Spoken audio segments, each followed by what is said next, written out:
Je le dis d'emblée pour que personne ne me le reprenne. Je ne suis pas le vieillard brisé qu'ils croient voir en moi. Je suis l'homme qui est revenu. Quand ils m'ont déposé à l'aéroport, comme un déchet encombrant, avec un billet de 50 € dans la poche de mon manteau, ils ont ri. Henning a ri. Lisa a ri. Et je me suis tu. 74 ans au compteur, 3 missions en Afghanistan, des blessures qui se manifestent encore quand le temps change, et une patience que l'on apprend qu'après avoir attendu assez longtemps le vol de retour sans savoir s'il allait décoller. Je m'appelle Carl Anders, et ce n'est pas une complainte. C'est une déclaration comme devant une caméra, devant un magnétophone, devant quelqu'un qui écoute enfin. Après la mort de ma femme Eva, j'ai déménagé à Koblenz chez Henning et Lisa. C'est seulement temporaire, papa, jusqu'à ce que tu te remettes sur pied. J'aurais dû m'en douter. La maison de la Hauschenstein-Weg, achetée et remboursée en 1987, n'était inscrite au registre foncier qu'à mon nom. Je l'avais financée avec ma solde et mes indemnités pour préjudice moral, mes heures supplémentaires et les longues nuits passées dans les hangars d'Airbus Defence and Space, où le métal est, comme la langue, précis, froid, incorruptible. Pendant les semaines de deuil, j'ai signé quelques procurations. Juste pour les factures, papa. Et j'ai mis le courrier de côté. Je faisais confiance à mon fils. Mon unique fils, les humiliations commencent doucement. Henning levait les yeux au ciel quand je prenais mes médicaments. Sertraline 100 mg, Prazosin 2 mg. C'est l'heure des pilules de papa, cria-t-il à travers la cuisine. Et Lisa levait les yeux de son téléphone, comme s'il s'agissait de témoigner de quelque chose. Quand une porte claquait quelque part, quand une alarme de voiture hurlait, quand le camion poubelle freinait le mardi matin, un vieux réseau se tendait dans moi. Le sable, la chaleur, le sifflement métallique de la peur. Le voilà qui recommence, le vieux héros de guerre, disait alors Henning, à mi-voix, mi-amusé, il rejoue ses films. Lisa me filmait. Pour ta protection, expliqua-t-elle. Au cas où nous devrions montrer au tribunal des tutelles comment tu vas. Je m'excusais trop souvent et trop volontiers, pour avoir sursauté, pour avoir baissé le son, pour être là. Tu n'es pas difficile, papa, disait Henning parfois. Tu es brisé. Ce mot me transperçait plus profondément qu'un éclat d'obus. Il touchait des endroits que seule Eva connaissait. Ils ont mangé dans la porcelaine d'Eva et m'ont servi les restes dans une assiette en carton. Assis à la table de la cuisine, je les écoutais en silence. Une fois que la procuration sera en place, nous pourrons réorganiser le financement, a chuchoté Lisa. Peut-être que nous pourrons enfin construire la piscine. Plus tard, Henning a dit aux voisins que je ne pouvais plus aller chez le médecin tout seul. Sa mémoire baisse, son syndrome de stress post-traumatique s'aggrave. Rien de tout cela n'était vrai. Depuis 15 ans, le docteur Patricia Hess, de l'hôpital central de la Bundeswehr à Koblenz, écrivait la même chose dans mon dossier. Pleinement capable mentalement, trouble anxieux léger, stable sous médication. Henning ne montrait ses rapports à personne. Il montrait d'autres choses. Moi quand j'étais effrayé. Moi quand je demandais de baisser le volume de la télévision. Moi quand je me taisais. Ils m'ont pris mon courrier, mes appels téléphoniques, mes relevés bancaires. Nous gérons les finances de papa, m'a expliqué Henning dans la cage d'escalier. Les chiffres le perturbent. Les chiffres. Je jonglais avec les chiffres alors qu'il ne savait même pas compter jusqu'à 10. Mais le pire était de les voir dépenser. La BMW en leasing de Henning, 720 € par mois. Les sacs et les trousses de Lisa. Les additions de restaurants que je ne connaissais pas. C'est aussi notre argent, disait Lisa. Nous prenons soin de toi. Prendre soin de moi signifiait que je conduisais une Honda vieille de 15 ans et que je découpais des coupons, tandis qu'il commandait des plats à emporter et me demandait de manger plus tard. La vérité sur les hommes comme moi est simple. Nous observons avant d'agir. Chaque phrase condescendante était enregistrée sous forme de note vocale sur mon téléphone. J'avais depuis longtemps photographié chaque courrier disparu. Chaque soir, je notais soigneusement chaque mouvement de compte dans un cahier qui se trouvait sous mon sommier à latte. Le cadeau d'Eva pour notre 40e anniversaire de mariage. Un coffre-fort en acier ignifugé. Mon ancien chef de train avait l'habitude de dire « La patience n'est pas une vertu, c'est une tactique ». 3 interventions vous apprennent quand il faut se taire. Henning considérait mes mains tremblantes comme un signe de faiblesse. Il considérait mon silence comme une capitulation. Il ne savait pas que retraite et changement de position sont 2 mots différents. En janvier 24, je savais de quoi il s'agissait. Il ne s'agissait pas seulement d'une maison. Il s'agissait de tout ce pourquoi j'avais travaillé, de ce qu'Eva et moi avions construit. Les chiffres étaient clairs. La maison, qui valait aujourd'hui 285 000 euros. Ma retraite d'entreprise chez Airbus Defence and Space, 1,3 million. Henning et Lisa me considéraient comme un homme avec une petite retraite et quelques souvenirs. Personne ne connaissait l'existence du deuxième compte en banque dans le centre-ville. Si le tribunal des tutelles m'avait déclaré incapable, tout aurait été entre les mains de Henning. La maison, la retraite, même la pension d'invalidité. J'aurais fini dans une maison de retraite et eux, ils auraient pu se prélasser au bord de la piscine que Lisa avait imaginée. Le coût social aurait été plus dur à supporter que n'importe quelle saisie. Coblence est une ville qui observe. Je fais partie de l'Association des réservistes depuis 1972. Quand on murmure là-bas que je ne suis pas responsable, cela laisse des traces. Et cela fait mal. Henning se met déjà le doute. Au supermarché, il a élevé la voix. « Papa, tu as déjà acheté du lait hier, tu te souviens? » Je n'avais pas acheté de lait. À l'église, il m'a pris par le coude, comme si le sol représentait un danger permanent. « Attention, papa, comme si ses mains devaient me protéger du monde. » J'ai commencé par m'informer. Registre foncier, droit notarial, droit de la tutelle. En Allemagne, aucune maison ne se vend sans notaire. Les papiers que Henning voulait me refiler sentaient la cartouche d'imprimante et l'amateurisme. Une procuration, sans instruction correcte, sans mention d'authenticité, sans passage chez le notaire. Quiconque a déjà vu cela sérieusement reconnaît la différence au premier coup d'œil. J'ai pensé à Johannes Müller, colonel à la retraite, avocat et notaire à la retraite, mon camarade depuis 32 ans. Un regard de sa part, et le document serait réduit en cendres. Mais Henning devait d'abord faire le premier pas. Un adversaire qui se sent en sécurité commet des erreurs. Et un fils qui sous-estime son père en commet 2 fois plus. La scène où la guerre a éclaté a eu lieu un mardi de février. Je triais les comprimés dans la boîte hebdomadaire bleue, le dernier cadeau pratique d'Eva, lorsque Henning s'est placé devant moi. « Il faut qu'on parle, papa. » Lisa se tenait dans l'encadrement de la porte, le téléphone en position de réception. « À propos de quoi? »« À propos de ta situation. »« Quelle situation? »« Tu vas de plus en plus mal. »« Je me sens bien. »« Hier, tu as demandé 3 fois quand on allait dîner. » C'était un mensonge. Je l'avais demandé une seule fois, peu avant 6 heures, car Lisa cuisinait généralement à 5 heures. Je ne m'en souviens pas. Tu vois, c'est exactement ce que je veux dire. Sa voix prit le ton qu'il réservait habituellement à ses clients d'assurance. Douce, mais avec des accents tranchants. Lisa et moi avons parlé de ta prise en charge. Je n'ai pas besoin d'être prise en charge. Tu as besoin de structure, de soutien, d'une aide professionnelle. Je vois le Dr Hess tous les mois. Elle ne vit pas ici. Elle ne voit pas la dégradation quotidienne. Dégradation, comme si j'étais un appareil qui ne bénéficie plus du service après-vente. Quelle dégradation? Demandai-je. Lisa décrocha le téléphone.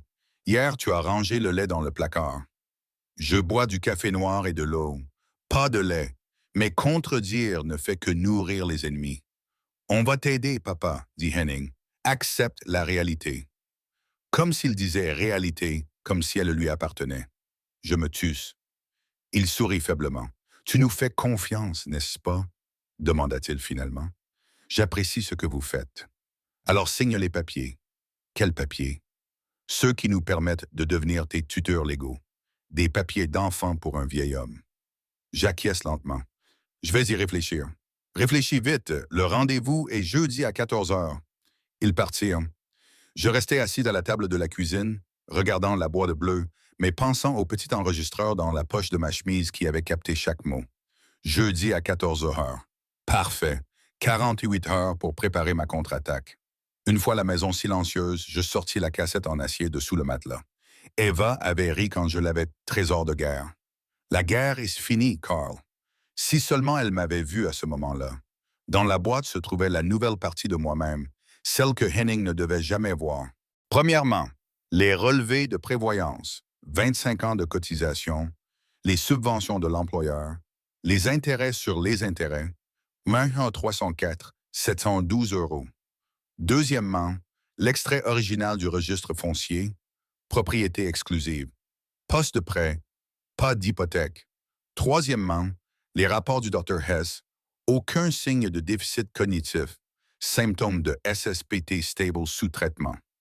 Quatrièmement, de véritables formulaires de procuration provenant d'un cabinet d'avocats, avec des instructions, avec une mention notariale, avec des témoins là où ils doivent être. À côté, un dictaphone à activation vocale avec 60 heures d'enregistrement. Pendant 3 mois, il avait tout enregistré, les moqueries de Henning, la mise en scène de Lisa, les conversations sur mon argent, comme si j'étais déjà mort. Si nous obtenons la tutelle, nous aurons accès à ces revenus. La maison paye nos crédits. De toute façon, il ne restera pas longtemps dans la maison de retraite. Et enfin, une carte de visite. Dr. Johannes Müller, colonel à la retraite, président de l'Association des réservistes de Koblenz, avocat, notaire, à la retraite. Je l'ai appelé mercredi. Johannes. Carl. J'ai besoin de toi. Apporte tout demain matin. Pose de questions. Les camarades ne demandent pas pourquoi, ils demandent quand. Jeudi matin, j'ai apporté la cassette à son bureau. Johannes a mis ses lunettes de lecture, a trié, vérifié, pesé. Ta prévoyance est supérieure à 0,3%, a-t-il demandé sans élever la voix. J'ai acquiescé. Il a feuilleté les rapports d'expertise. Patricia Hess est minutieuse. Ceci est irréfutable. Puis les faux papiers, un simple haussement de sourcils. Embarrassant. Des papiers trouvés sur Internet. Pas de notaire. Une tromperie annoncée. Quelle est ma meilleure option? Il s'est penché en arrière. Veux-tu les détruire discrètement ou publiquement? J'ai pensé au barbecue du quartier samedi dernier, au ton doux de Henning lorsqu'il racontait des mensonges à la foule. Publiquement, m'entendis-je dire. Johannes s'acquiesça à peine. Bien, dans 3 jours, c'est la journée de l'armée allemande. Place du marché, scène, publique. Nous te nommerons invité d'honneur, grand seigneur, et puis, tu parleras. Je sentis l'air dans la pièce devenir plus dense. Des gens, des bruits, des drapeaux. Tout ce que j'évite depuis des années. Carl, dit Johannes doucement, tu es apte, c'est écrit ici. Et si l'un de nous doit parler, ce sera toi. J'ai inspiré, expiré. En Afghanistan, on apprend que la peur ne disparaît pas. On apprend seulement à la maîtriser. Oui, ai-je dit, je parlerai. Quand on a servi assez longtemps, on sait que le véritable combat commence rarement là où les gens applaudissent. Il commence discrètement, dans les couloirs, dans les salles d'attente, sur des tables où reposent des stylos qui en ont déjà trop vu. J'avais 48 heures avant que Henning ne me traîne pour discuter. 48 heures pour transformer ce qu'il considérait comme irréversible en une scène où il s'entendrait pour la première fois. J'ai passé le jeudi matin chez Johannes Müller. Il tournait les documents entre ses mains comme s'il s'agissait des pièces d'une culasse d'armes. Vérifier, verrouiller, déverrouiller. Nous allons agir sur 2 fronts, Carl, m'a-t-il dit. Premièrement, les mentions de restriction. Ta banque recevra aujourd'hui même un courrier stipulant que tout versement ne pourra être effectué que sur présentation de ta pièce d'identité. Deuxièmement, le registre foncier. Je vais faire enregistrer une opposition auprès du tribunal d'instance au cas où quelqu'un tenterait d'inscrire quoi que ce soit qui ne provienne pas de toi. Troisièmement, la révocation de toutes les procurations que tu as accordées à la légère, par écrit, de manière vérifiable, avec accusé de réception. Il a pris des totes, passé des coupes de fil, envoyé des fax comme un vieil engin de guerre qui tire encore parfaitement. Je m'assis en face de lui et pensais à Eva. À la façon dont elle rangeait les thèses dans le placard, le côté ouvert vers le bas, comme si les objets avaient eux aussi besoin d'être protégés de la poussière et des regards. Carl, dit Johannes, cet après-midi, tu iras quand même au rendez-vous de Henning, et tu le laisseras parler. Tout, sans objection, sans murmure. Tu écouteras, et tu enregistreras. J'acquiesçais. Tu ne viendras pas seul, ajouta-t-il. Je m'assiérai derrière, en tant qu'observateur, rien de plus. Ton combat, tes mots. À la maison, la cuisine était propre, rangée, fraîche. Je sentais la distance que Henning avait mise en place comme un tapis au cours des 3 dernières années. Ma place était au bord de la table, là où la lumière ne tombait pas directement. L'enregistreur était dans la poche de ma chemise. Le petit point rouge était pour moi plus bruyant que n'importe quelle sirène.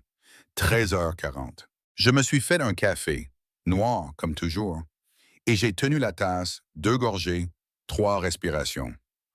En me rendant au cabinet Vogt Partner, j'ai remarqué que les arbres sur les rives de la Moselle étaient exactement de la même couleur verte qu'Eva Nouvelle Année. Je comptais mes pas pour ne pas compter ce qui comptait autrement en moi.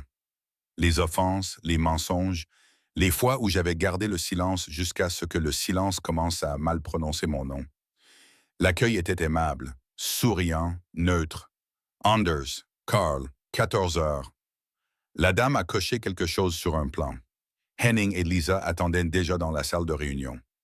Le visage de Henning a pris l'expression qu'il considérait comme raisonnable, le front légèrement pensif, la bouche entraînée à mimer la compréhension. À côté d'eux se tenait un homme en costume bleu foncé, la cinquantaine, avec un nœud de cravate aussi précis que s'il avait utilisé une équerre. Maître Martin Vogt, se présenta-t-il, spécialisé dans le droit de la tutelle et le droit de la famille. Johannes s'assit silencieusement dans le coin arrière, posa un dossier fermé devant lui et me fit un signe de tête imperceptible, comme on fait signe à un camarade qui s'apprête à franchir la ligne. Je pris place, joignis les mains, sentis mon cœur battre calmement, régulièrement, contrairement à avant, lorsque le bruit d'un drone transperçait la chair et le temps. Monsieur Vogt ajusta ses lunettes. Monsieur Anders, vos enfants s'inquiètent. Il est parfois judicieux de régler à l'avance la question de la tutelle légale afin d'avoir une sécurité, intervint Henning, pour tout le monde. Pour tout le monde, répéta Lisa en passant son pouce sur l'écran de son téléphone, qui attendait silencieusement l'enregistrement. Inutile de dire à quelqu'un qu'il assiste à une pièce de théâtre, il le devine aux répliques. Vogt me tendit une pile de papier. Voici une procuration préventive et une procuration de tutelle qui vous permettent de désigner votre fils comme tuteur légal. Cela vous décharge, il s'interrompit, comme s'il avait déjà trop utilisé ce mot, et vous protège. Je regardais la page de garde. Pas de cachet de notaire. Aucune mention d'une instruction selon le cadre quelque chose. Du papier provenant d'un monde où les signatures ne sont que des gribouillis. Je comprends, dis-je. L'enregistreur était lourd comme une deuxième côte. Quelle raison concrète invoquez-vous, Monsieur Vogt, pour justifier la nécessité d'une prise en charge? Henning s'éclaircit la gorge. Ces derniers temps, papa oublie où il range les choses, le lait dans le placard. Il pose plusieurs fois la même question. Et il devient... Il chercha le regard de Lisa et trouva confirmation. Agressif. Agressif. Je laissais le mot reposer sur ma langue comme un comprimé que l'on ne veut pas avaler. Avez-vous une attestation médicale? Ce n'est pas nécessaire, dit rapidement Lisa. Nous vivons avec toi. Je n'ai pas demandé de vie, j'ai demandé une attestation. Ma voix restait calme. Le calme est une attitude qui s'apprend. Ce n'est pas une humeur, Vogt sourit. Nous pourrions bien sûr suggérer une expertise médicale. Une expertise existe déjà, dis-je, réalisée par le docteur Patricia S. à Koblenz.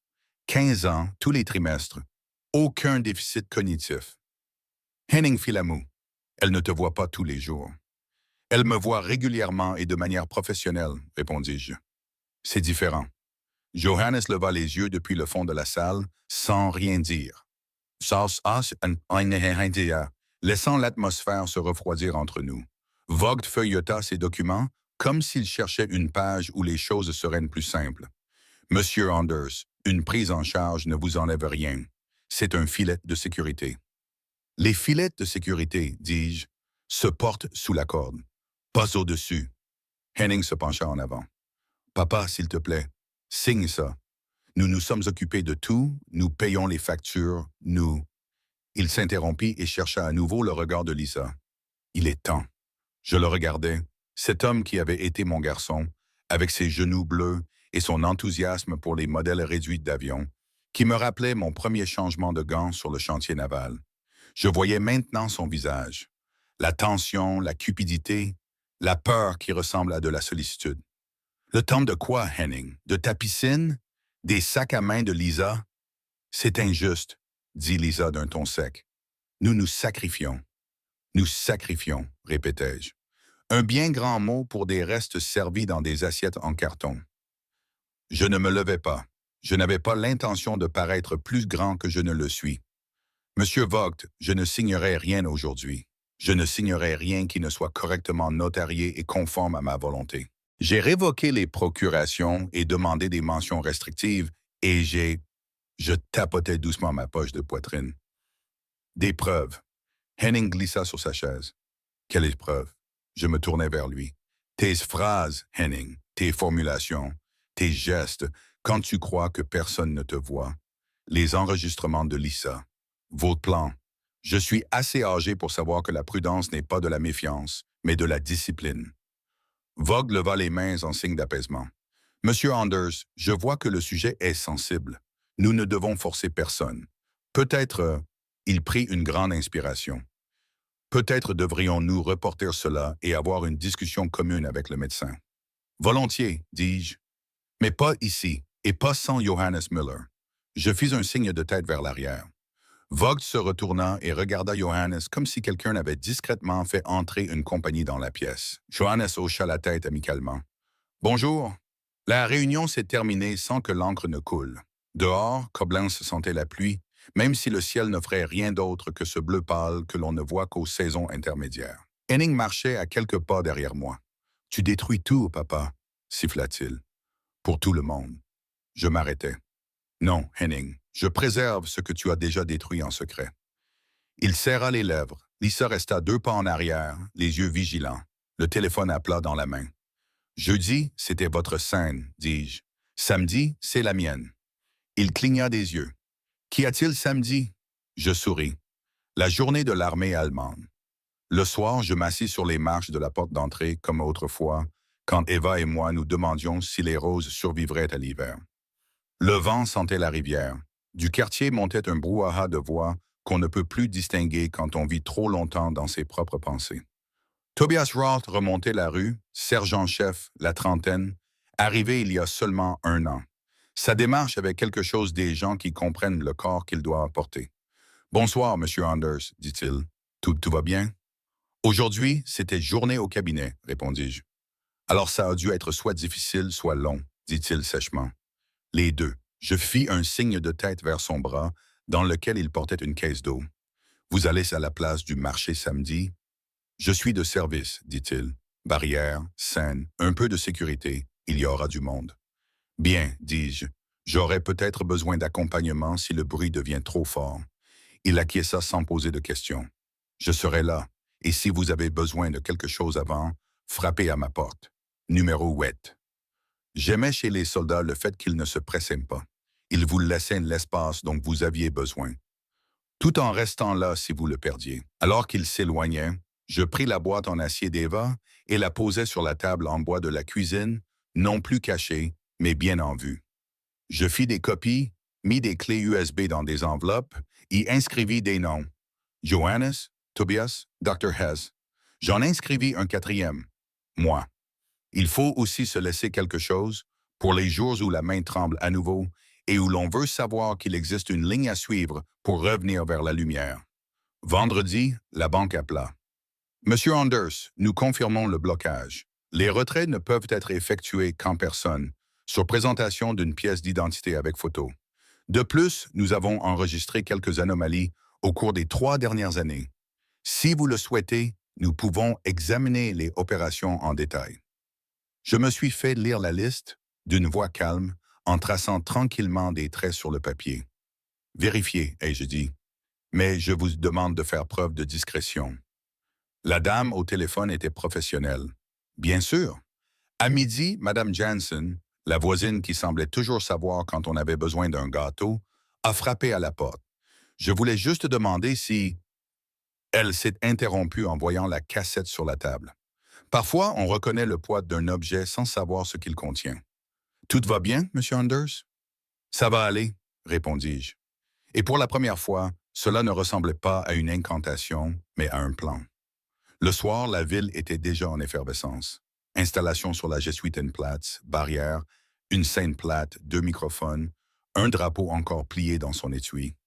Johannes m'a appelé. Carl, le conseil d'honneur a voté. Tu seras présenté samedi en tant qu'invité d'honneur. Pas de fanfare, de la dignité. Dignité, ai-je murmuré. Oui, a répondu Johannes. Et ensuite, tu prendras la parole. Pas de tribunal, pas de chuchotement, en public. Pense à tes moments de calme. 2, 3. Respire. Regarde. Les phrases qui portent. Je raccrochais et m'assis à la table d'Eva. J'écrivis des mots-clés sur une carte, pas de discours, juste des repères. Je ne suis pas brisé. Document. Confirmé par un médecin. Pas de tuteur contre ma volonté. Respect. Et puis, tout à la fin, une phrase que je n'osais pas encore prononcer. Fils, la nuit fut longue. Une de ces nuits où l'on entend le fleuve même si les fenêtres sont fermées et où chaque souvenir tire une chaise. J'ai vu Henning petit garçon me montrant les maquettes au centre des visiteurs d'Airbus et me demandant si les avions trouvaient leur chemin même quand il faisait noir. Oui, lui avais-je répondu, ils ont des instruments. C'est peut-être cela qui m'a aidé. J'avais à nouveau des instruments. Le samedi matin, la ville s'est réveillée tôt. Ces jours-là, les gens portent leurs attentes comme des vestes légères. J'ai enfilé l'uniforme que j'avais évité pendant des années. Non pas parce que j'avais honte, mais parce que le poids des insignes m'étouffait parfois. Aujourd'hui, c'était différent. Pas plus léger, plus juste. Devant le miroir, j'ai légèrement incliné la tête et vérifié ce que je savais encore faire depuis des décennies. La posture. Johannes s'attendait au bord du terrain et m'a tapoté l'épaule. Prêt? Prêt, ai-je répondu. Henning et Lisa se tenaient déjà devant, avec la meilleure vue et la meilleure pose. Le téléphone de Lisa brillait dans le soleil matinal. Le sourire de Henning était celui d'un fils qui joue son rôle devant un public. Il ne savait pas que rôle était un autre mot pour réponse. Les haut-parleurs grésillèrent. Une voix salua la ville. La journée, les uniformes, les enfants qui faisaient un signe bien avant que quelqu'un ne commence à rouler. Je sentais mon cœur, mon souffle, le poids des tissus sur ma peau. Tobias se tenait au bord de la scène, les mains derrière le dos, un signe de tête que seul celui à qui il était destiné pouvait voir. Johannes s'approcha du micro et je sus que les minutes pour lesquelles j'avais préparé mes instruments, pendant 48 heures, allaient commencer. « Mesdames et messieurs, a dit Johannes, aujourd'hui, nous rendons hommage à un homme qui a appris à revenir. Carl Anders. Je me suis avancé, et j'ai vu Henning, et j'ai respiré, et j'ai levé le menton, comme on le fait quand on n'a pas l'intention de demander, mais de dire. Je me souviens d'abord de l'odeur, un mélange de saucisses grillées, d'asphalte frais et du bruit métallique des mâts de drapeau qui cliquaient dans le vent. La journée de la Bundeswehr à Koblenz était chaque année le même spectacle. Des fanfares, des enfants sur les épaules de leurs pères, des politiciens qui serraient des mains, et quelque part, au milieu de tout cela, les vétérans. Des hommes comme moi. Des hommes qui avaient perdu plus qu'on ne pouvait le voir. Je me tenais derrière la scène en uniforme et je me sentais à la fois visible et invisible. Le public était nombreux, peut-être 800 personnes, peut-être plus. Et quelque part dans la foule, juste devant le ruban de sécurité, se tenaient Henning et Lisa. Lui dans une chemise bleu clair, elle dans une robe blanche trop voyante pour le deuil. Leurs visages rayonnaient quand ils m'ont vu, comme si j'étais leur fierté. Ironique, après tout. Lisa tenait bien sûr son téléphone à la main, toujours prête à enregistrer, toujours prête à contrôler. Johannes se tenait à côté de moi, les mains croisées dans le dos, et me chuchotait « Respire calmement, Carl. 3 respirations avant la première phrase, ne te précipite pas. » J'ai acquiescé. Je connaissais ça. 3 respirations, c'est le temps qu'il faut pour faire la distinction entre la peur et l'action. Puis le présentateur s'est approché du micro. Mesdames et messieurs, nous rendons aujourd'hui hommage à un homme qui a servi 3 fois en Afghanistan, qui porte l'insigne des blessés et la croix d'honneur pour bravoure. Veuillez accueillir avec moi notre invité d'honneur de cette année, Carl Anders. Applaudissements, amicaux, polis, pas de cris de joie, juste le bruit de la reconnaissance, qui ne coûte rien. Je suis monté sur scène, lentement, le dos droit, le regard vers l'avant. Le soleil brillait sur mon épaule et les médailles sur ma poitrine scintillaient comme de petits miroirs qui reflétaient toutes ces années. J'ai pris le micro. Merci. Ma voix était calme, presque trop calme. Je laissais les applaudissements s'éteindre. Je suis ici aujourd'hui parce qu'on m'a invité comme exemple de courage, de service, de sacrifice. Mais vous savez, le courage ne ressemble pas toujours à un bouton d'uniforme. Parfois, il ressemble à un silence. Parfois, à un vieil homme qui parle enfin à nouveau. Un murmure parcourut la foule. J'entendis Lisa décrocher son téléphone portable. Henning croisa les bras. Je levai la tête, cherchai brièvement son regard, puis commençai. Pendant 3 ans, on m'a dit que j'étais malade, que j'oubliais des choses, que je devenais dangereux, que j'avais besoin d'aide. Pendant 3 ans, je les ai laissés parler, je les ai laissés croire qu'ils avaient le contrôle. Pendant 3 ans, j'ai rassemblé des preuves, pas par vengeance, par respect pour la vérité. La foule se tut, même les enfants cessèrent de rire. Je sortis la cassette de ma poche, une petite boîte noire. Il y a des conversations là-dedans, des enregistrements, des mots qu'on ne dit pas à un père qu'on aime, des mots qu'on utilise seulement quand on veut voler quelque chose. Henning fit un pas en avant. Papa, ça suffit, c'est... Non, Henning, dis-je calmement, d'une voix ferme. C'est moi qui parle maintenant. Tu as eu 3 ans. Je regardais les visages dans le public, des voisins, des réservistes, des enseignants de l'école primaire, des gens qui connaissaient Henning, des gens qui me connaissaient. Et soudain, pour la première fois depuis des années, je vis qu'ils ne savaient pas qui croire. C'est à ce moment-là que la vérité a pris le dessus.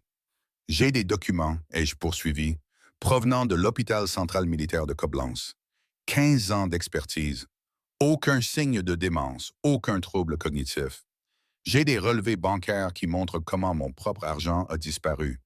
Pour des voitures, des vêtements, des vacances dont je ne me souviens pas. J'ai des copies d'une procuration falsifiée avec une signature qui n'est pas la mienne. Et j'ai des témoins. Johannes s'avança, le dossier à la main, qui ressemblait à un jugement. Je suis le docteur Johannes Müller, avocat et notaire. J'ai examiné les documents. La signature est falsifiée, la mention du notaire n'est pas authentique. Et ce que M. Anders vient de décrire, c'est un abus de biens et une falsification de documents. Un murmure parcourut la foule. Henning pâlit. Lisa baissa son téléphone portable. Je vis la confiance quitter ses épaules. « Papa, dit-il doucement, s'il te plaît, pas ici. »« Ici même, répondis-je, car c'est toi qui m'as amené ici. Tu m'as appris que la publicité est primordiale. Tu m'as ridiculisé devant les voisins. Tu m'as traité de fou. Aujourd'hui, ils vont entendre l'autre version. » Je fouillai dans ma poche, sortis la petite carte mémoire de l'enregistreur et la brandis. Ces enregistrements ont été copiés, sauvegardés et remis aux autorités.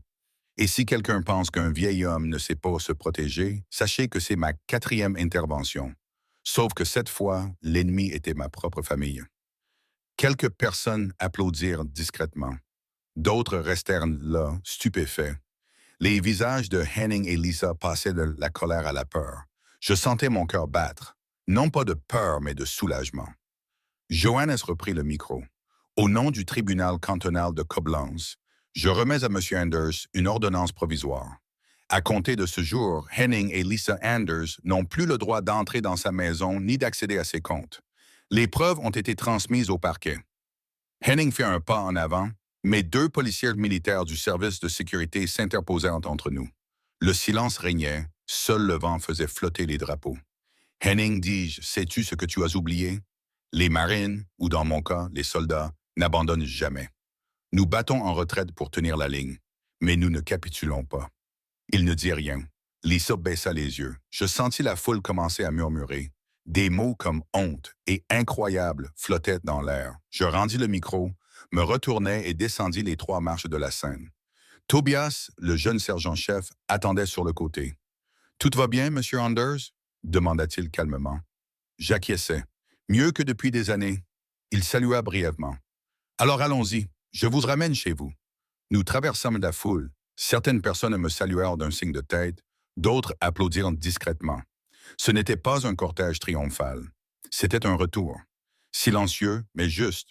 Sur le siège passager de sa voiture, ça sentait le cuir et l'espoir. Dehors, les rues de Koblenz défilaient, des maisons que je connaissais, des visages qui me regardaient soudain différemment. Je pensais à Eva. Comment aurait-elle souri si elle avait vu ça? Enfin, aurait-elle dit, tu as enfin parlé.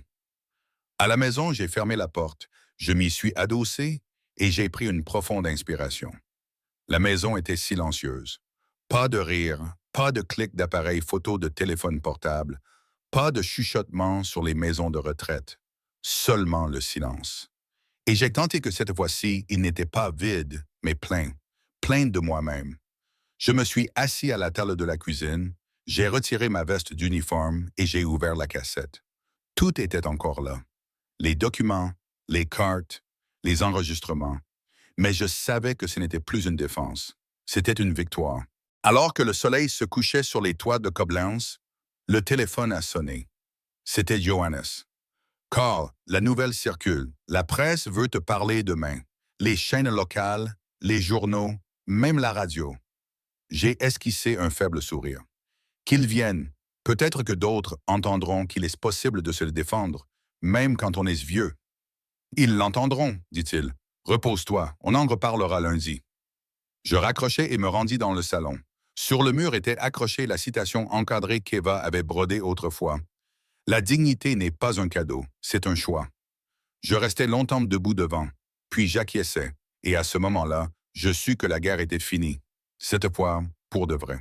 Le lendemain matin, la maison sentait le café frais, et non plus la peur.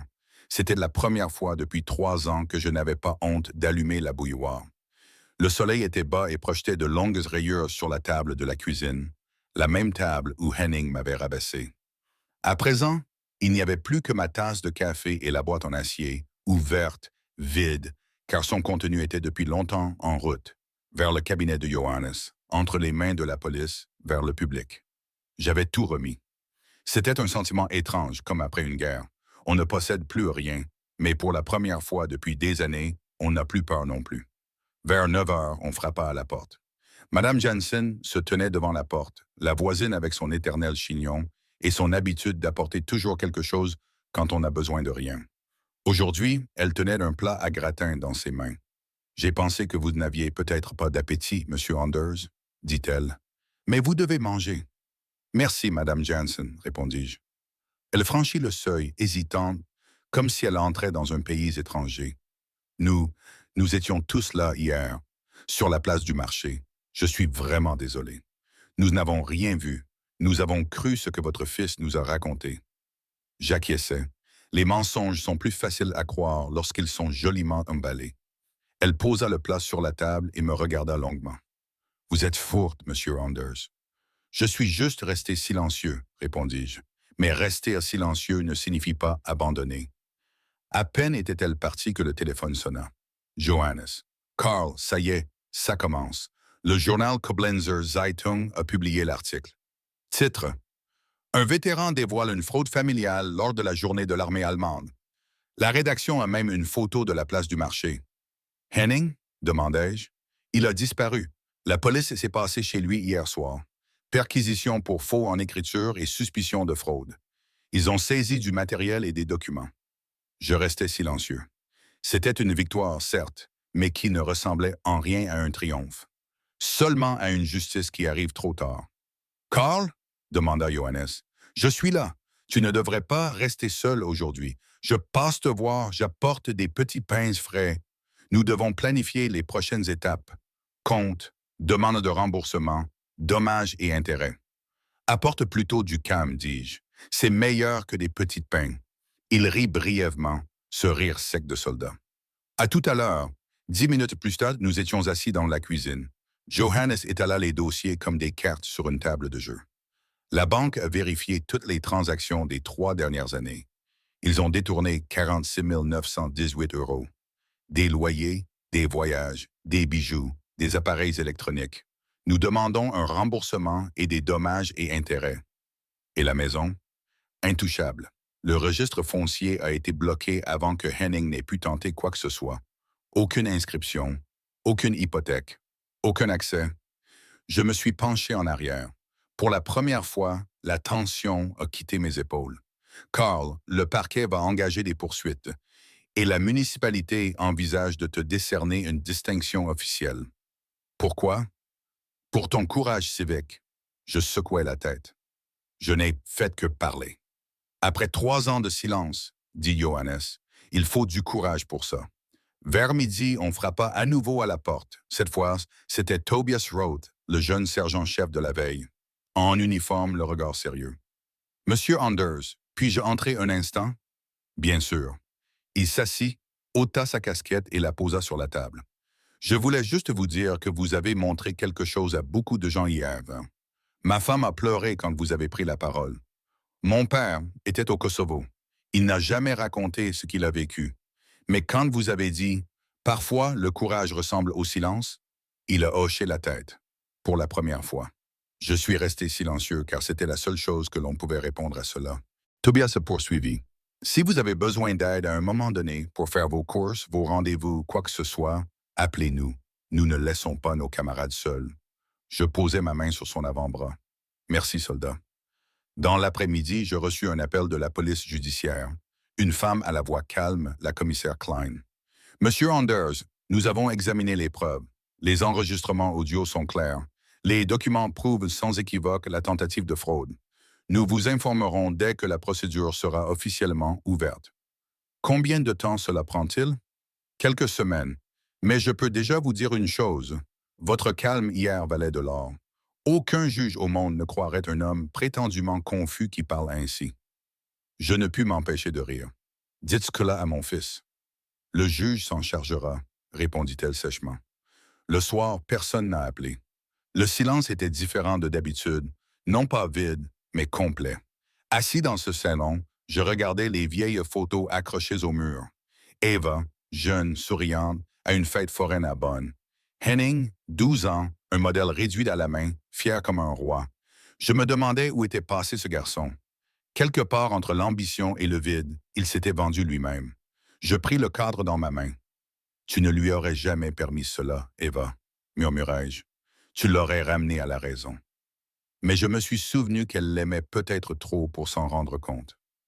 L'amour rend aveugle et la culpabilité n'aiguise le regard que lorsqu'il est trop tard. Le lendemain, dimanche, le service religieux avait lieu à la garnison Skirch. Je n'y étais pas allé depuis des années, mais quelque chose m'y attirait. Peut-être voulais-je voir si la grâce existait, ou du moins faisait semblant d'exister. L'église était pleine. Lorsque je suis entré, les têtes se sont tournées. Certains ont souri, d'autres ont baissé les yeux. Je me suis assis au dernier rang, là où l'on peut réfléchir sans être dérangé. Après la bénédiction, le pasteur est venu vers moi. « Monsieur Anders, a-t-il dit, votre courage hier était un exemple de vérité. » J'ai haussé les épaules. Je voulais juste rentrer chez moi. « C'est souvent le chemin le plus difficile, a-t-il répondu. Le lundi matin, le facteur m'a apporté une grosse enveloppe de la banque. Elle contenait une liste de tous les montants remboursés, accompagnée d'une lettre. « Cher Monsieur Anders, nous regrettons les désagréments causés et avons annulé toutes les transactions illégales. » Je mis la lettre de côté. L'argent ne pouvait rien guérir, mais il facilitait la respiration. À midi, un journaliste du journal local passa me voir. Un jeune homme, probablement 2 fois plus jeune que mes souvenirs. « Monsieur Anders, j'écris un article sur vous. Puis-je vous demander comment vous avez fait pour garder votre sang-froid et planifier tout cela? » Je l'ai regardé. La discipline, mon garçon, et le fait de savoir que le silence est parfois plus dangereux que n'importe quelle bombe. Il a pris des notes avec application, a hoché la tête, m'a remercié et est parti. Le soir, je suis allé dans le jardin. Tout était calme. Seul le fleuve murmurait au loin. Je me suis assis sur le banc, le même où Eva et moi avions l'habitude de nous asseoir. Pour la première fois, j'ai parlé à voix haute, comme si elle était assise à côté de moi. Nous avons réussi, Eva. Notre maison est toujours debout. Et le garçon comprendra peut-être un jour. Je suis resté assis là longtemps, jusqu'à ce que les lanternes s'allument et que la lumière glisse sur les parterres. À l'intérieur, sur la table, l'uniforme était posé, soigneusement plié. Je savais que je ne le porterais plus jamais. Non pas parce que j'avais honte, mais parce que la bataille à laquelle il avait survécu était enfin terminée. Le mardi matin, Johannes a rappelé. Carl, le parquet a donné son accord. Henning et Lisa seront poursuivis pour fraude, falsification et abus de personnes vulnérables. Ils risquent 2 à 5 ans. J'ai pris une profonde inspiration. Et s'ils avouent, alors ils seront condamnés à une peine avec sursis et devront payer des dommages et intérêts. Mais tu auras le dernier mot. Audition des victimes. Je suis resté silencieux. Je ne sais pas si j'ai encore des mots. Si, dit-il, les bons mots viennent toujours quand on en a besoin. Après la conversation, j'ouvris la fenêtre. L'air froid du matin, clair et sans odeur de méfiance. Je posai ma tasse de café, pris une feuille de papier et commençai à écrire. Pas à la police, pas à la presse. À Henning, une lettre. Sans haine, sans colère. Juste la vérité. Henning, tu étais ma fierté. Je voulais que tu aies une vie meilleure que la mienne, pas une vie à mes dépens. J'espère qu'un jour tu comprendras. L'honnêteté n'est pas une vertu, c'est une forme d'amour. Et l'amour ne se vole pas. Ton père. Je mis la lettre dans une enveloppe, sans adresse. Peut-être ne l'enverrai-je jamais. Mais elle devait être écrite, car le silence finit par devenir un poison. Plus tard dans l'après-midi, on sonna à la porte. Tobias était de retour, cette fois avec sa petite fille. Emma voulait vous donner quelque chose, dit-il. La fillette me tendit un dessin. Une maison, à côté de laquelle se tenait un homme en uniforme, avec 3 cœurs rouges sur la poitrine. Ce sont tes médailles, a dit papa, dit-elle. J'ai souri. Alors ton papa a raison. Une fois qu'ils furent partis, j'ai accroché le dessin à côté du cadre à broder d'Eva.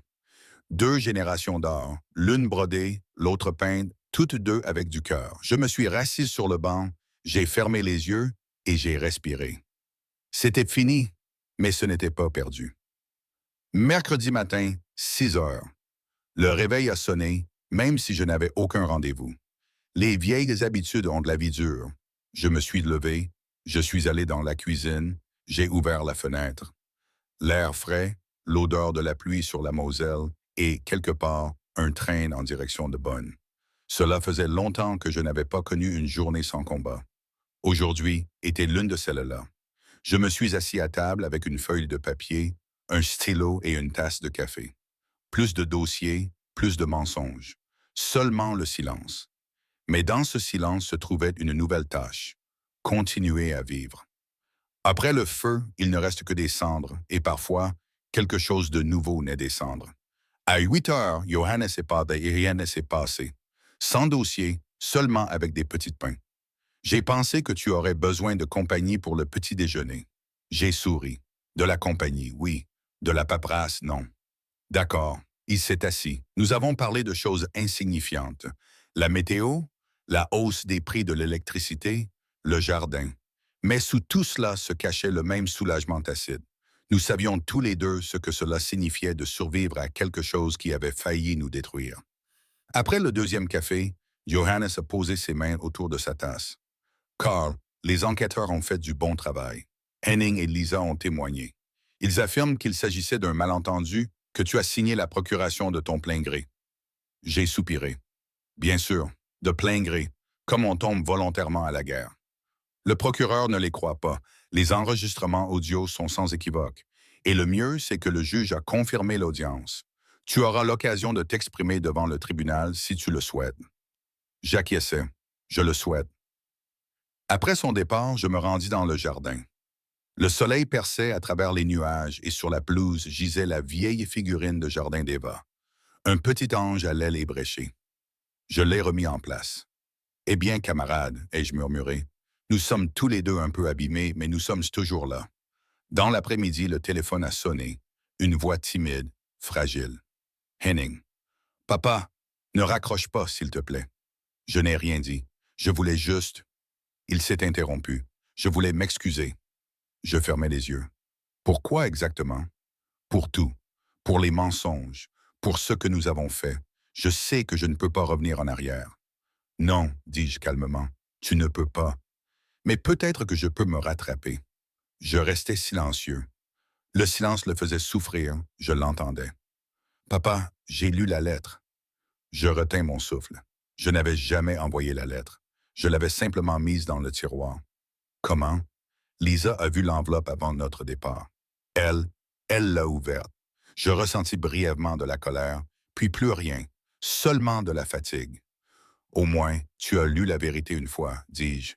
J'ai pleuré, papa. Moi aussi, Henning, mais pour d'autres raisons. Il renifla. Je ne sais pas si tu pourras un jour me pardonner. Je ne sais pas non plus. Il se tut, puis dit, je te souhaite la paix. La paix coûte cher, Henning. Je l'ai payée. Maintenant, elle m'appartient. Je raccrochais. Tout était calme. Pas de triomphe, pas de colère. Juste la fin d'un long chapitre. Je me rendis dans le salon et m'assis dans le vieux fauteuil d'Eva. La lumière du soleil éclairait la photo d'enfance de Henning accrochée au mur. Je pouvais encore voir le garçon qui riait à l'époque. J'aurais aimé qu'il survive. Vendredi, la commissaire Klein a appelé. Monsieur Anders, l'enquête est terminée. Le parquet engage des poursuites pour fraude, falsification de documents et exploitation de personnes vulnérables. Le procès devrait s'ouvrir à l'automne. Et s'ils avouent, ils seront condamnés avec sursis. Mais le public n'oublie pas. Votre intervention sur la place du marché a fait la une de tous les journaux. Beaucoup de personnes nous contactent, d'autres personnes âgées qui ont vécu des expériences similaires. J'acquiesçais lentement. Au moins, tout cela a un sens. Plus que cela, dit-elle, vous avez déclenché quelque chose. Au cours des semaines suivantes, ma vie s'est à nouveau remplie de petites choses.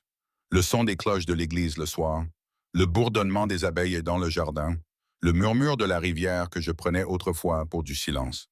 Tobias venait souvent me rendre visite, accompagné de sa fille. Emma adorait compter mes anciens insignes d'uniforme. 1, 2, 3. Grand-père Karl, tu es courageux, disait-elle à chaque fois. Je riais alors, doucement, mais sincèrement. Un jour, Tobias m'apporta une enveloppe de l'Association des réservistes. Lisez, dit-il en souriant. Elle disait, en reconnaissance de son intégrité et de son courage exceptionnel, l'armée allemande décerne à M. Karl Anders la médaille d'honneur pour son courage civique. Je fixai le papier. Des mots que l'on utilisait autrefois pour les récits héroïques étaient désormais associés à mon nom. Je ne savais pas si j'étais fier. Peut-être étais-je simplement fatigué. Le dimanche suivant, Johannes se tenait à côté de moi sur la place du marché lorsque la médaille m'a été remise. Pas de grande foule, pas d'applaudissements comme autrefois. Juste quelques camarades, Tobias, Madame Jansen, quelques voisins, et une place vide là où Henning aurait dû se tenir. J'ai pris la médaille, j'ai remercié et j'ai simplement dit « Ce n'est pas le courage qui nous sauve, c'est de la mémoire ». Le soir, de retour à la maison, j'ai posé la médaille à côté de la photo d'Eva, puis je me suis assis à table, j'ai ouvert un cahier neuf et j'ai écrit les premières lignes d'un nouveau chapitre. Pas de discours, pas de défense, juste des pensées. Quand on vit assez longtemps, on se rend compte que la justice n'est pas un coup de tonnerre. C'est le léger clic d'une porte qui s'ouvre à nouveau, alors qu'on la croyait perdue depuis longtemps. Je posais mon stylo. Dehors, le ciel au-dessus de Koblenz prit cette teinte gris rougeâtre qui annonce toujours l'orage. Je savais que la vie ne serait plus jamais comme avant. Mais peut-être n'était-ce pas nécessaire. Peut-être suffit-il de se lever chaque matin, de faire du café et de savoir que personne ne viendra plus vous prendre votre maison. Je fermais la fenêtre, tirais les rideaux et murmurais doucement « Nous sommes chez nous, Eva. Enfin de retour à la maison. » L'été s'installait lentement sur la ville, comme s'il avait peur de déranger quelque chose. Les châtaigniers fleurissaient dans les rues et l'air sentait la pierre humide et l'herbe fraîchement coupée. Chaque matin, je m'asseyais sur ma véranda, celle-là même que j'avais évitée pendant des années, et je regardais le soleil se lever au-dessus des toits de Koblenz. C'était paisible, presque trop paisible, au point qu'on en oubliait ce que cette paix avait coûté. Les semaines qui ont suivi la remise du prix se sont écoulées dans un étrange mélange de calme et de publicité. Les journalistes m'envoyaient des lettres, les équipes de télévision voulaient m'interviewer. J'ai refusé la plupart d'entre elles. J'avais raconté mon histoire une fois, et cela devait suffire. Ce que les gens voulaient entendre, c'était le spectacle, le vieux soldat qui déclare la guerre à son fils. Mais je savais que le véritable combat n'avait rien à voir avec la gloire. C'était le combat pour retrouver confiance en le monde après qu'il vous ait trahi. Un lundi matin, Tobias Rudd est passé, cette fois sans uniforme, en jeans et t-shirt. « J'ai quelque chose pour vous, Monsieur Anders. » Il m'a tendu quelques imprimés. « Qu'est-ce que c'est? » Des articles trouvés sur Internet. Après avoir lu votre histoire, des dizaines de vétérans ayant vécu des expériences similaires se sont manifestés. Escroquerie, abus, procuration falsifiée. Vous n'êtes pas le seul. J'ai feuilleté les pages, lu les noms, les destins. Des hommes et des femmes qui avaient combattu, servi, cru, et qui avaient été volés par leur propre famille. Nous avons lancé une initiative, dit Tobias. Un fonds, une sorte de réseau, Nous l'appelons la Fondation Anders pour la protection des vétérans. Johannes s'est chargé des démarches juridiques. Je le regardais. Vous avez utilisé mon nom pour cela, parce que vous avez été le premier à vous exprimer haut et fort. Je suis resté silencieux, ému, dépassé. Après des années d'humiliation, mon nom était à nouveau quelque chose que l'on pouvait prononcer sans compassion dans la voix. Vers midi, la commissaire Klein a rappelé. Monsieur Anders, le procès contre votre fils s'ouvrira en septembre. Souhaitez-vous vous constituer partie civile? Je ne sais pas encore. Le tribunal apprécierait votre témoignage, mais vous n'êtes pas obligé de le faire si vous ne vous en sentez pas capable. Je pensais à Henning, à son dernier coup de fil, la culpabilité dans sa voix qui ne se transforma jamais en remords. Je veux y aller, finis-je par dire. Pas pour le détruire, juste pour voir à quoi ressemble la vérité lorsqu'elle est enfin mise en lumière. Les semaines suivantes, j'ai passé beaucoup de temps dans le jardin. J'ai tondu la pelouse, réparé le vieux portail que Henning n'avait jamais correctement fermé. Le soir, Emma, la fille de Tobias, venait me lire des histoires. Les voix des enfants ont le don de désarmer le cœur. Un jour, elle m'a demandé « Grand-père Carl, es-tu triste parce que ton fils était méchant? » J'ai longuement réfléchi. « Non, Emma, je suis triste parce qu'il a oublié ce qui était bien. » Elle a hoché la tête sérieusement, comme si elle avait compris, puis a changé de sujet pour parler des coccinelles. J'en étais reconnaissant. En août, j'ai reçu une lettre de Henning. Une écriture soignée, pas d'expéditeur, mais le cachet de la poste de Mayence en disait assez long. Je l'ai mise de côté. Je ne l'ai pas touchée pendant 3 jours. Puis, un soir tranquille, je l'ai ouverte. Papa, je suis dans un petit appartement, sans voiture, sans travail. J'ai beaucoup de temps pour réfléchir. Je sais que tu ne me feras plus jamais confiance et je ne le mérite pas. Mais je veux que tu saches que je comprends. Ce n'était pas l'argent que je voulais, mais le contrôle. J'avais peur de te perdre. Et je t'ai perdu à cause de cela. J'espère que tu vas bien. Je te souhaite de pouvoir sourire à nouveau. Henning. Je pliai soigneusement la lettre sans pleurer. C'était peut-être ça, la vraie punition. Non pas le verdict, mais la conscience de ce qu'on avait détruit. Je posai la lettre à côté de la photo d'Eva. Elle l'aurait lue. Elle aurait peut-être même répondu. Je n'en étais pas capable. Septembre arriva avec son ciel gris et le bruit de la pluie sur les tuiles. La salle d'audience était plus froide que je ne l'avais imaginé. Henning était assis sur le banc des accusés, Lisa à côté de lui.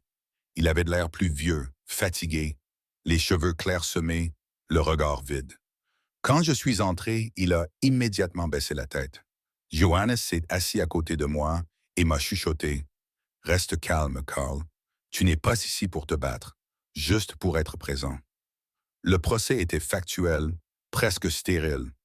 Le procureur a lu les chefs d'accusation. Fraude, falsification de documents, disposition illégale de biens. Les preuves étaient claires. Mes enregistrements audio, les documents, les témoins, tout était exposé sur la table. Lorsque le juge a demandé à Henning s'il avouait, il a simplement hoché la tête. Pas un mot, pas un regard. Je l'observais, cet homme qui était autrefois mon petit garçon. Je me souvenais de lui, les genoux écorchés, lançant fièrement son premier cerf-volant. Maintenant, c'était un étranger, un homme qui se méprisait lui-même. Au bout de 2 heures, le tribunal s'est retiré pour délibérer. Johannes m'a regardé. « Comment te sens-tu? » J'ai réfléchi, vide, mais en paix. C'est plus que ce que la plupart des gens peuvent en ressentir après une telle épreuve. Lorsque les juges sont revenus, la décision a été rapide. 2 ans avec sursis, remboursement intégral des fonds détournés, 100 heures de travail d'intérêt général à l'hôpital des anciens combattants de Bonn. Lisa reçut la même peine. Le juge dit d'une voix douce, « Parfois, une peine d'emprisonnement ne suffit pas pour reconnaître sa culpabilité. Peut-être que le fait de travailler auprès de personnes qui souffrent aide à comprendre sa propre souffrance. » Henning acquiesça sans un mot. Lorsqu'il se leva, il leva brièvement la tête. Nos regards se croisèrent pendant une fraction de seconde. Pas de haine, pas de colère, juste quelque chose qui ressemblait presque à de la paix. J'acquiesçais à peine. Cela suffisait. Tobias attendait dehors avec sa voiture. « Alors? »« C'est fini, » répondis-je. Nous roulâmes en silence. Un arc-en-ciel délicat, presque transparent, était suspendu au-dessus de la ville. Je me suis souvenu d'une phrase qu'Eva avait brodée un jour. Même les blessures laissent porter la lumière. Elle avait peut-être raison. Les mois qui ont suivi ont été calmes. J'ai repris contact avec d'anciens camarades. Je suis allé avec Johannes à des réunions de l'Association des réservistes. J'ai aidé de jeunes soldats à remplir leurs demandes. Je suis devenu une sorte de mentor, même si je ne me serais jamais qualifié ainsi. Certains m'appelaient le vieux Anders et j'en riais. Cela ne sonnait plus comme une moquerie, mais comme un signe de respect. Un soir de décembre, peu avant Noël, une lettre de Henning m'est parvenue de l'hôpital de Bonn. Elle n'était ni longue ni sentimentale, juste une ligne. Papa, je travaille avec des vétérans que personne ne rend visite. Je comprends maintenant ce que tu voulais dire. Merci de m'avoir montré la vérité. Je pliai le papier et le glissai dans la Bible d'Eva, entre les pages du psaume 91. Il te couvrira de ses plumes et tu trouveras refuge sous ses ailes. Je sortis sur la véranda. Au-dessus de moi, les étoiles scintillaient, claires et froides. Je pensais à Eva, à Henning, à tout ce qui était derrière moi. Je savais que le pardon n'était pas une obligation. Mais peut-être qu'un jour, il viendrait, silencieusement, comme la neige qui commençait à tomber cette nuit-là sur Koblenz. Je pris une profonde inspiration.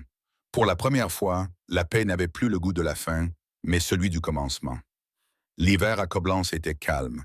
Pas de fortes rafales de neige, pas de tempête, juste cette chute douce et persistante des flocons qui recouvraient tout ce qui était autrefois tranchant.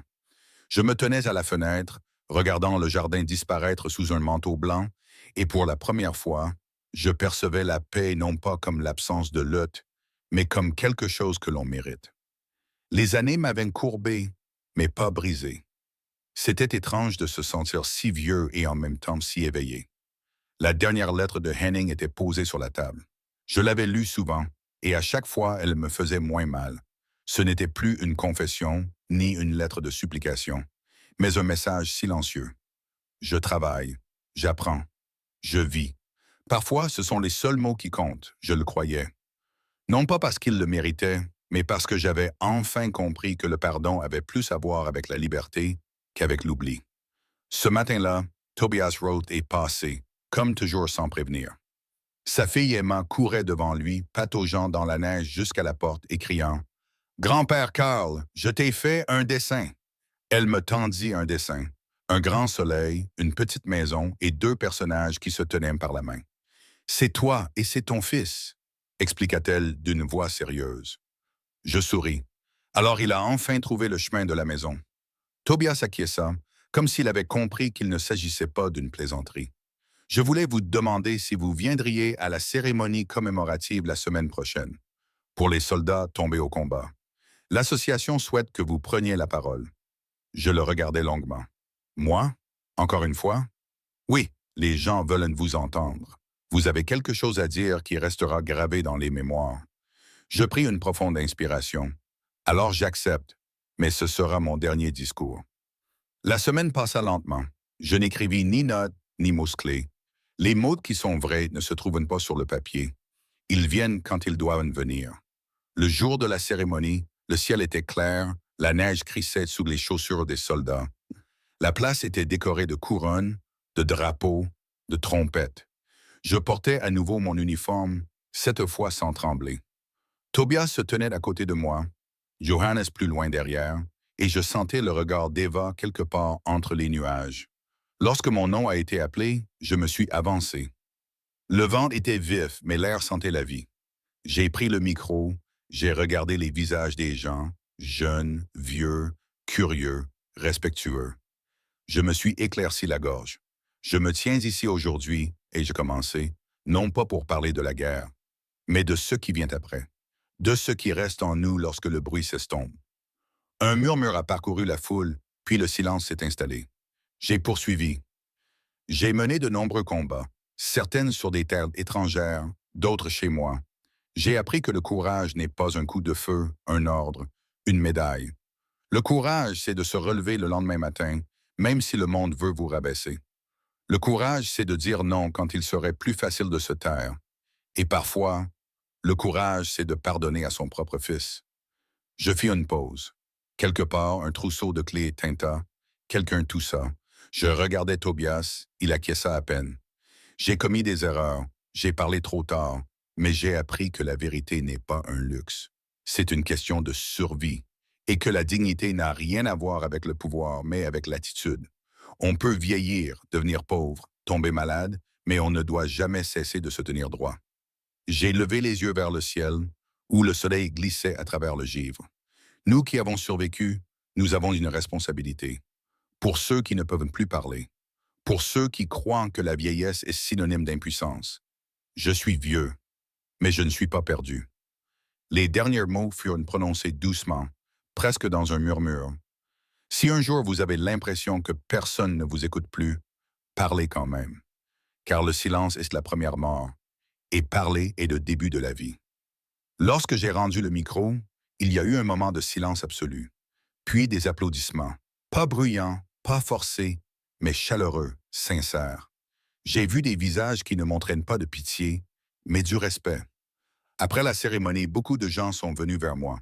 Des mains tendues vers moi, ouais. Des mots que j'entendais à peine parce que mon cœur battait trop fort. Parmi eux se tenait soudain un homme vêtu d'un manteau gris, amaigri, mais reconnaissable entre tous. Henning. Il s'est approché prudemment. Pas d'équipe de tournage, pas de témoins, juste nous. J'ai senti Tobias reculer instinctivement d'un pas pour me laisser de la place. Papa, a dit Henning doucement, d'une voix incertaine. J'ai hoché la tête. Je voulais te voir, pas pour parler, juste pour être là. Alors tu es au bon endroit. Il a hoché la tête, a regardé le sol. J'ai entendu ton discours. Tu as raison. Le silence a été ma plus grande erreur. Je posai ma main sur son épaule. Alors parle quand tu seras prêt. Il acquiesça, les yeux brillants. Je continue à travailler à l'hôpital. Ça m'aide. Alors fais-le. Sauver des vies vaut mieux que voler des maisons. Un sourire bref et fatigué effleura son visage. Je sais, nous sommes restés un moment côte à côte, à regarder le drapeau qui flottait au vent. Il n'y avait plus rien à prouver entre nous, plus rien à exiger. Juste ce tacite accord. C'était fini. Quand il est parti, je suis resté là. Je ne ressentais aucune amertume, seulement une profonde sérénité. Parfois, la réconciliation ne se termine pas par une étreinte, mais par la simple conscience que plus personne n'a besoin de se battre. Le soir, je me suis assis à nouveau sur ma véranda. Le ciel s'est teinté de ce violet doux qu'Eva appelait le dernier salut de la journée. J'ai pris sa photo dans ma main. Il était là, Eva, et je murmurai. Notre garçon était là. Il reste peut-être encore quelque chose de lui. Le vent agita légèrement le rideau, comme si elle acquiesçait. Je me levai, rentrai et pliai soigneusement l'uniforme. Cette fois pour toujours. Ce n'était plus un symbole de guerre, mais un vêtement du souvenir. Je le rangeai dans l'armoire, fermai la porte, et c'était comme si j'avais tourné une page de ma vie. Sur la table se trouvait le cahier que j'avais commencé quelques semaines auparavant. Je l'ouvris et écrivis lentement, lettre après lettre. J'ai appris que le cœur est un soldat. Il tombe souvent, mais il se relève. Il porte des cicatrices, mais pas la défaite. Il pardonne car il veut vivre. Et c'est peut-être cela, le véritable courage. Non pas vaincre, mais persévérer. Je posai mon stylo. Dehors, il recommençait à neiger. J'ai ouvert la fenêtre pour laisser entrer l'air froid. Pas de bruit, pas de murmure. Seulement la neige qui tombait si calme, comme si le monde avait enfin compris qu'il n'avait plus rien à dire. J'ai inspiré profondément, lentement, et j'ai senti la vie revenir en moi. Pas bruyamment, pas de manière éclatante, mais authentiquement. Et j'ai su, c'était mon dernier mot.